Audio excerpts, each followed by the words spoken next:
আইপ্যাকের আর এক ডিরেক্টরকে তলব করা হলো, যেটা জানা যাচ্ছে আগামীকালই আইপ্যাকের আর এক ডিরেক্টর তাকে তলব করা হয়েছে। ঋষিরাজকে তলব করেছে ইডি এবং আগামীকাল দিল্লিতে ইডির সদর দপ্তরে তাকে তলব করা হয়েছে। সংস্থার বিরুদ্ধে একটি মামলা তদন্তে তলব বলে ইডি সূত্রে খবর। আর কি জানা যাচ্ছে বিজেন্দ্র সিংহ আমাদের জানাবেন। বিজেন্দ্র, আমাদের আইপ্যাকের তিনজন ডিরেক্টর রয়েছেন। দীনেশ চন্দের, যিনি একটা অন্য কেসে ইতিমধ্যে ইডি তাকে অ্যারেস্ট করে রয়েছে, তিনি ইডি কাস্টাডিতে রয়েছেন। আরেকজন হলেন প্রতীক জৈন এবং তৃতীয় হলেন ঋষিরাজ সিং। ঋষিরাজ সিং ব্যাঙ্গালোর বেসড এবং তিনি চেন্নাইতে তামিলনাড়ুতে যে আইপ্যাকের কাজ চলছে সেটা দেখভাল করেন।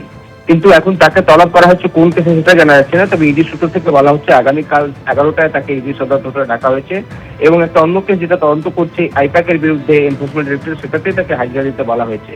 একটা অন্য কেস ইতিমধ্যে আমরা জানি প্রতীক জৈন এবং ঋষিরাজ সিংকে তলব করেছিল দিল্লিতে, যেটা কয়লা কেলেঙ্কারি কেস, যেটা পশ্চিমবঙ্গে হয়েছিল, সেটা নিয়ে তাদেরকে দিল্লিতে তলব করা হয়েছিল। কিন্তু এইটাই নিয়ে তারা দিল্লি হাইকোর্টে দ্বারস্থ হয়েছেন। তারা এই মুহূর্তে দিল্লিতে আসতে পারবেন না, এটা ঋষিরাজ সিং এবং প্রতীক জৈনের আইনজীবী কলকাতা দিল্লি হাইকোর্টে জানিয়েছিলেন।